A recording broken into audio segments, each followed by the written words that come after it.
In this next section, Autonomic Pharmacology 2, we'll be primarily discussing the adrenergic autonomic nervous system. In the next section, Autonomic Pharmacology 2, we'll be talking mostly about the sympathetic nervous system. A brief note about adrenergic pharmacology. These concepts are very heavily tested on the boards. Therefore, it's very important that you remember and review the various subtypes of adrenergic receptors, where they're located in the body, and what their effects are. Let's talk first about the alpha adrenergic receptors and their molecular actions.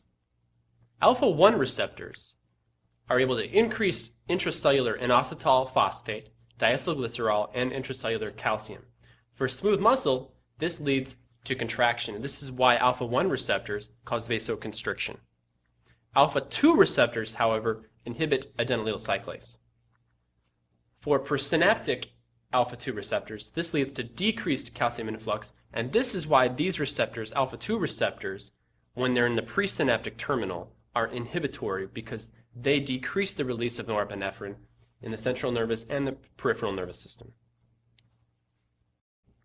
Beta receptors are able to activate adenylyl cyclase and increase intracellular cyclic AMP. Beta-1 receptors generally increase cardiac output, while beta-2 receptors dilate bronchial and vascular smooth muscle. Beta-3 receptors are generally responsible for activating lipolysis and thermogenesis in both fat and muscle cells. Beta receptors generally are more sensitive to activation than alpha receptors. With drugs that are able to bind both beta and alpha receptors, beta responses predominate at low doses, whereas at higher doses, the alpha responses will predominate. The exception for this is norepinephrine, for which it preferentially binds to alpha receptors at lower doses.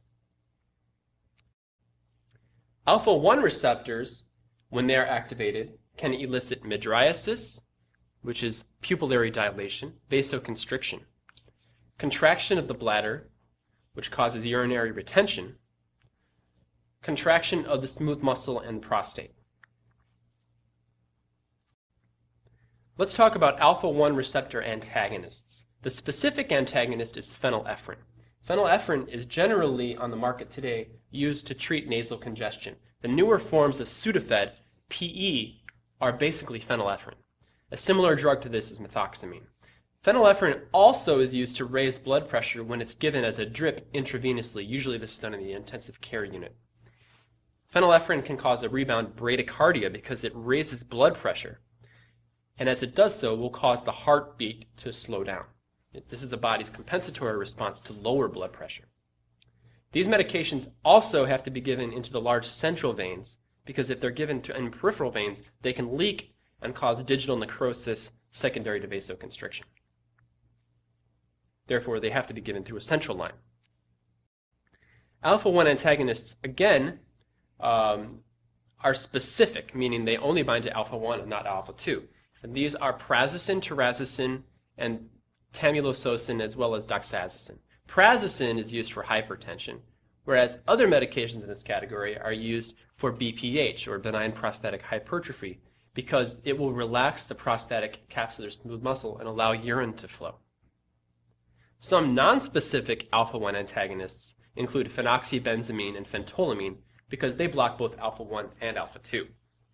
These are used in the medical management of phenochromatocytoma.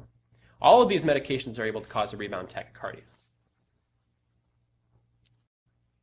Alpha-2 adrenergic receptors, again, are found at prejunctional nerve terminals. And the activation of alpha-2 receptors will inhibit neurotransmitter release from the presynaptic neuron. They're also found peripherally, where they behave in a similar fashion to alpha-1 receptors. However, alpha-1 receptors are found in much greater quantity than alpha-2 in the periphery on vascular smooth muscle. Here's a diagram of how alpha-2 receptors work. So an alpha-2 receptor is situated actually on the presynaptic neuron. This is the neuron that is synapsing onto this effector cell. And as norepinephrine is released when this neuron is activated, the norepinephrine is actually able to go back and bind to the alpha-2, which inhibits the further release of norepinephrine. This is a feedback inhibition cycle. And therefore, the alpha-2 receptor because it decreases the release of norepinephrine, is considered an inhibitory receptor. Alpha-2 receptors are agonized by clonidine. Clonidine is a medication used to treat hypertension. A specific antagonist would be yohimbine, which is not really used clinically. It can be used as an aphrodisiac. Antagonists that are nonspecific would include, again, phenoxybenzamine and phentolamine, which are used in pheochromocytoma. Beta-1 receptors, when they are activated, can cause increased heart rate because of their effect on the sinoatrial node, as well as increased conduction velocity through the heart because of their effect on the AV node. When beta-1 receptors are activated, we call it slicking up the AV node because the signal is able to move very quickly from the atrium to the ventricle. Beta-1 receptors also can increase the force of contraction, which is called positive inotropy, and this effect is on both atrial and ventricular cardiac muscle. Beta-1 receptors have multiple agonists and antagonists. The classic agonist for the beta-1 receptor is dobutamine, and dobutamine is used to treat cardiogenic shock and heart failure by increasing cardiac output. Dopamine is also used as an agonist at the beta-1 receptors, but only at medium to high dosages. Beta blockers, which work to antagonize the beta-1 receptor, are used to treat angina, hypertension, and arrhythmias. Some examples of these are propranolol, esmolol, and metoprolol. Propranolol is nonspecific because it's able to bind and block both beta-1 and beta-2. Esmolol and metoprolol are both specific for the beta-1 receptor. We will talk more about these medications in later lectures, especially in the cardiac section. Beta-2 receptor activation can cause vasodilation, decreased preload, muscle tremor, glycogenolysis, uterine relaxation, and bronchodilation. Beta-2 receptors are classically thought to be in the lung. An activation of these receptors dilates bronchial smooth muscle. Beta-2 agonists are generally used to treat asthma. The short-acting beta-2 antagonists include albuterol, which is used in a puffer for acute asthma attacks. It can also activate beta-1 receptors and therefore can cause tachycardia and nervousness. Salmeterol is a more long-acting beta-2 agonist, and it is more beta-2 selective. It's used for chronic asthma therapy.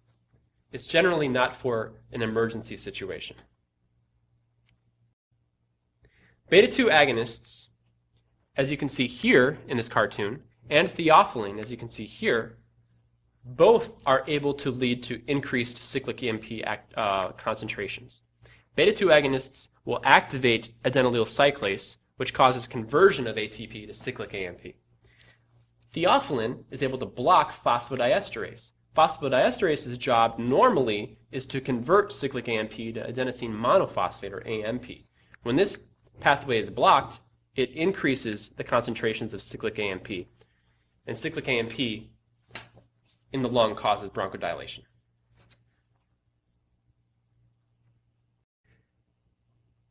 Other beta-2 agonists include terbutaline. Terbutaline is given to pregnant women to relax uterine smooth muscle to stop premature labor.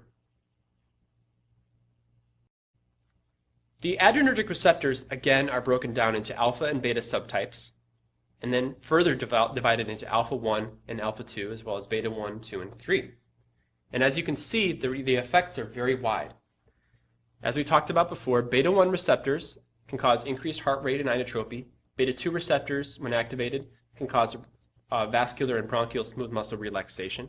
Alpha-2 receptor is an inhibitory receptor, and alpha-1 receptor is a vasoconstriction-related transmitter. Epinephrine, which is an endogenous adrenergic chemical, is a stimulant of both alpha and beta adrenergic receptors. It has complex effects on multiple target organs and has prominent actions on the heart and vascular smooth muscle. When a patient is very ill and has a low blood pressure, we will give epinephrine because it will increase cardiac output through the heart by increasing the heart rate, and it will also increase the blood pressure by causing vascular smooth muscle to constrict. When epinephrine is administered to a patient, usually in the emergency setting, it causes multiple effects because of its ability to bind multiple receptors. Epinephrine, when it binds to the alpha-1 receptor, will cause vasoconstriction of many vascular beds. This will cause an increase in blood pressure. It will also increase heart rate because it binds to the beta-1 receptor. And it will increase the strength of contraction through the beta-1 receptor and positive inotropy, which increases intracardiac calcium concentrations. It will also cause vasodilation of skeletal muscle large vessels through a beta-2 effect. This will actually lower the diastolic blood pressure in some cases. And it will also dilate the bronchial smooth muscle through the beta-2 effect as well. The end result of epinephrine administration is generally a modest rise in the mean arterial pressure with an increase in systolic pressure, but a decrease in diastolic pressure, and this is because of the beta-2 and the beta-1 effect. The pulse rate will accelerate and then slow down. And this is because the vagus nerve, sensing the increased blood pressure and increased heart rate, will cause a compensation and decrease the heart rate through the parasympathetic nervous system. And this is a diagram of over time.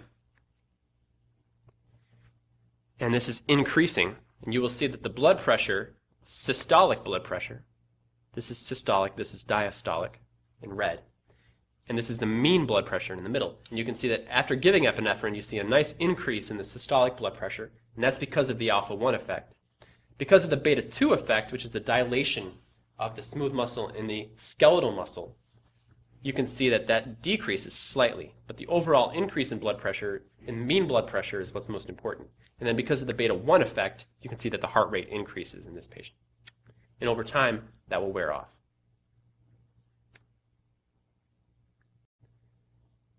For step 1, you're going to encounter problems where you give epinephrine either with an alpha blocker or beta blocker. This is designed to test your ability to understand which receptor is responsible for which action.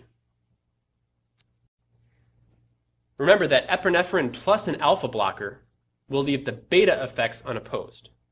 And that would be the increase in heart rate with the prominent vasodilation, which is because of the beta-2. And this will also cause a drop in the mean arterial pressure. This is also known as epinephrine reversal.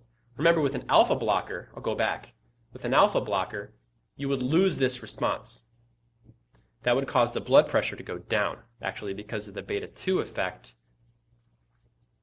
lowering the diastolic blood pressure.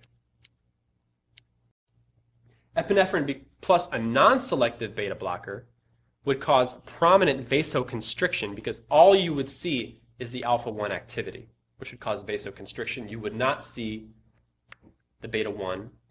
You would not see beta-2. You wouldn't see the increased heart rate or the dilation of the skeletal muscle vascular beds, causing a decrease in diastolic blood pressure. Norepinephrine is another adrenergic chemical that has potent actions at the alpha receptors as well as the beta-1 receptor, but very little action at beta-2. When a patient is given norepinephrine, and usually this happens in the ICU or the emergency setting, because of the alpha response, both the systolic and the diastolic pressures will increase. This causes a compensatory vagal action that slows the heart rate down.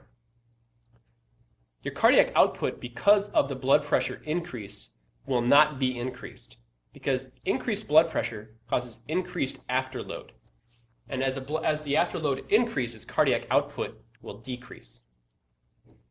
Peripheral vascular resistance, however, increases greatly, and that's because of the alpha-1 signaling.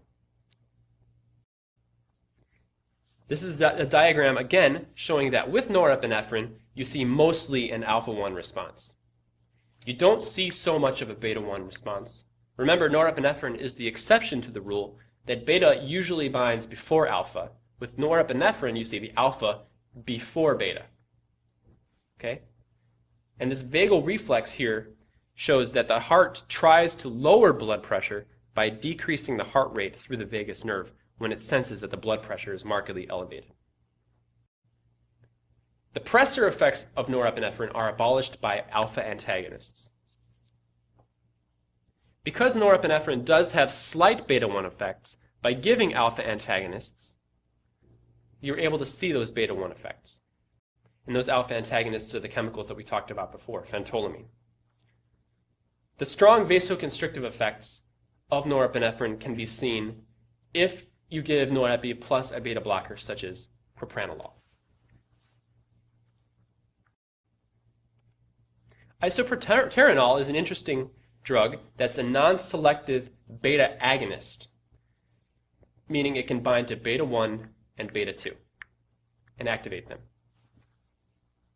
It can lower peripheral vascular resistance through binding to beta-2, and it can increase heart rate and contractility because of its beta-1 effect.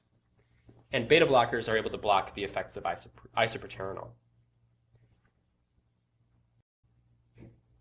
The effects of isoproterenol in terms of heart rate are very evident. As you can see, the beta-1 activity raises the heart rate.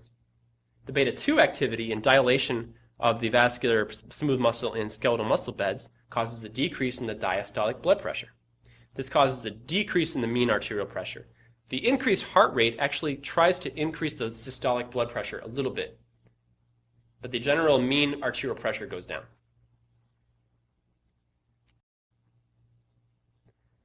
Remember, giving a beta blocker should block the effects of isoproterenol. Alpha blockers should have no effects on isoproterenol.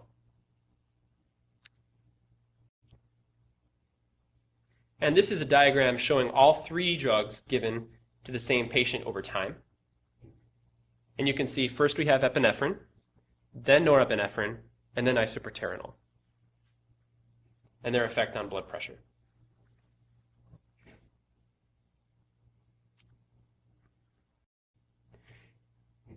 Also, remember the response that you see in the heart rate.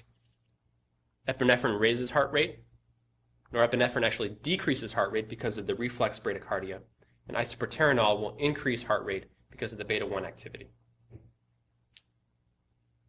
Isoproterenol is generally given to patients that have bradycardia.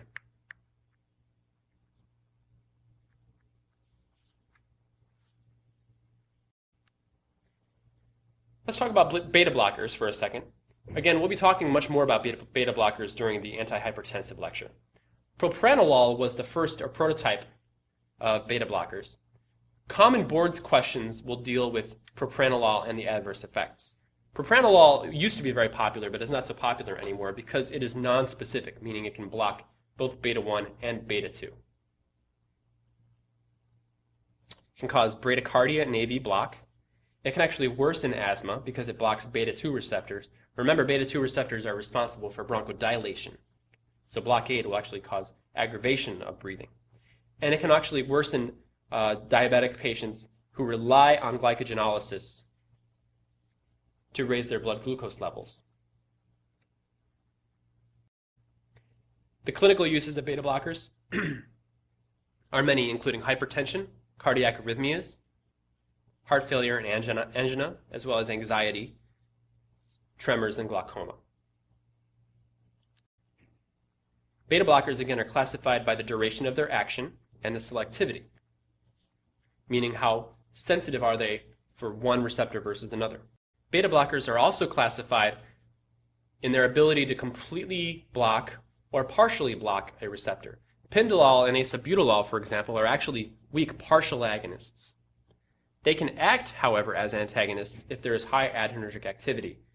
As we mentioned before in the partial agonist lecture, these compounds can displace full agonists and therefore act as antagonists if there is a lot of full agonist around. They're able to cause less bradycardia and AV block because they don't have the same efficacy as antagonists. Beta blockers are also classified by their ability to bind alpha and beta receptors as well. Carvedilol and labetalol have not only antagonistic activity at the beta receptor, but also at the alpha receptor. This is why they're important for both heart failure and cocaine overdose. Remember that cocaine is able to activate both alpha and beta receptors. So giving a beta blocker only will lead to unopposed alpha activity, which causes severe vasoconstriction. This is why in a patient that's overdosed on cocaine, it's important to use a beta blocker that has alpha blocking activities such as labetalol or carvedilol, and we'll talk more about that later. This is a chart that shows the different categories of beta blockers. The first category is the older category of beta blockers, including propranolol, nadolol, and timolol. Propranolol these days is more generally used for panic disorders and anxiety attack. These medications also, propranolol and nadolol, are also used in liver patients because they decrease portal hypertension. Timolol is an eye drop that's used for glaucoma. The non-selective beta and alpha antagonists, again labetalol and carvedilol, are used for cocaine overdose, hypertension, and congestive heart failure. The partial agonists, pindolol and acebutolol, are not used as commonly as other medications for blood pressure.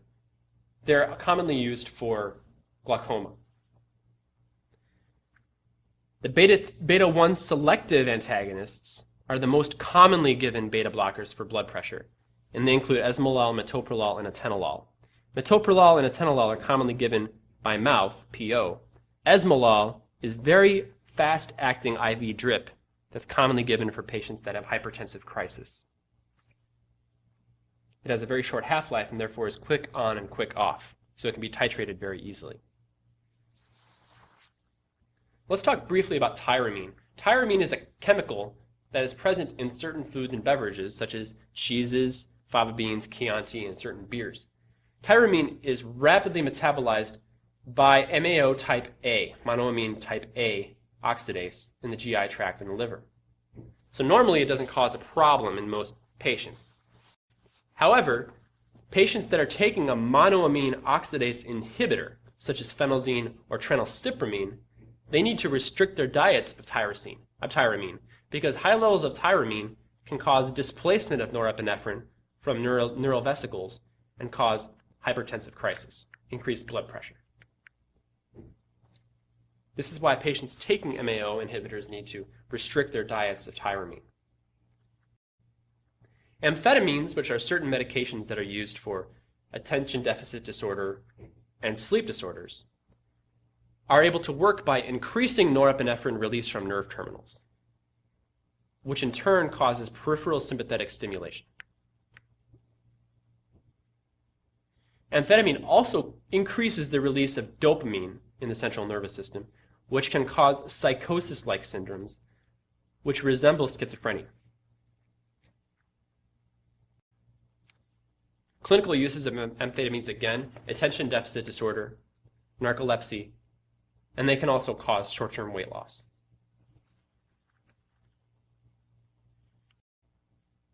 Ephedrine is a compound that was commonly used for weight loss prior to 2004. It's a similar compound to amphetamines, though it's not used for ADHD or narcolepsy. In 2004, it was shown that patients that were taking ephedrine had a higher incidence of sudden death, especially when used by athletes. Therefore, this medication has been removed from the market by the U.S. Food and Drug Administration.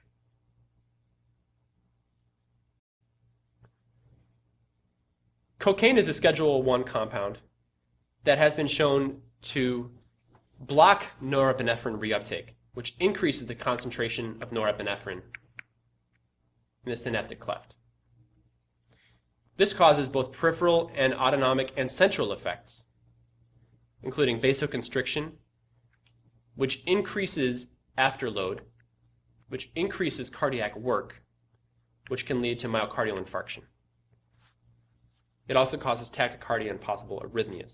The most common cause of heart attack in a young man is the use of cocaine. Cocaine also is able to block dopamine reuptake, which can cause CNS effects and psychosis, as we talked about before. There's no specific antidote for cocaine overdose. Again, we talked about giving labetalol because it's able to block both alpha and beta receptors, which will prevent hypertensive vaso-occlusive crisis.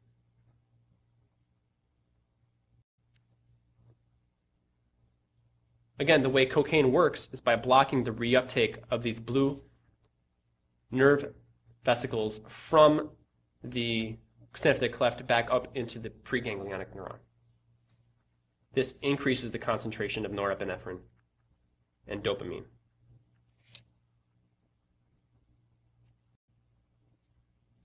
And as you can see here, the way cocaine works by blocking the reuptake of these chemicals back into the presynaptic neuron.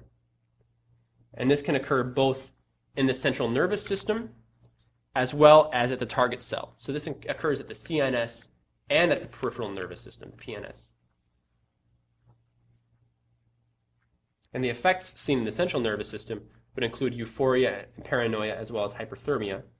From the peripheral nervous system, you can see the hypertension, the cardiac arrhythmias, myocardial infarction, and cerebral hemorrhage can result because of increased blood pressure and increased heart rate.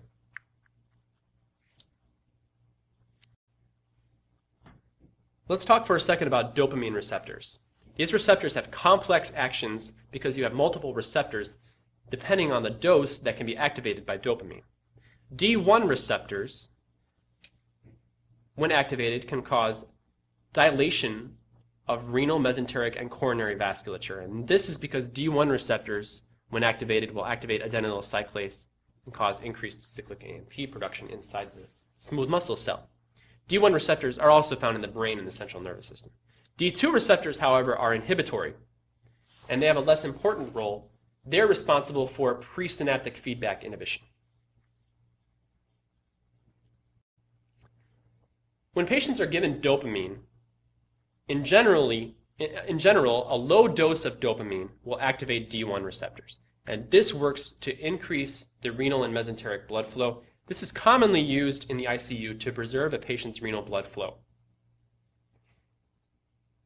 The dilated renal artery will increase the glomerular filtration rate and will allow patients to regulate their homeostasis a little bit better by increasing urinary output, UOP. Medium dose dopamine, which is approximately 3 to 5 micrograms per kilogram per minute, increases cardiac output because of activation of beta-1 receptors. This is very useful in the management of shock states, but also can precipitate arrhythmias. Dopamine, because of its effects on the heart, can cause ventricular tachycardia and ventricular fibrillation. High-dose dopamine, which is approximately 5 to 10 micrograms per kilogram per minute, will activate the alpha-1 adrenal receptors. That can cause vasoconstriction. This will increase systolic and diastolic blood pressure. This can lead to adverse effects like peripheral ischemia and necrosis and gangrene, especially of the extremities, because alpha-1 causes vasoconstriction, and that decreases blood flow to the fingers. This is the final slide in this section. This concludes Autonomic Pharmacology 2. Next, we'll be moving on to some of the other types of neurotransmitters seen in the autonomic nervous system.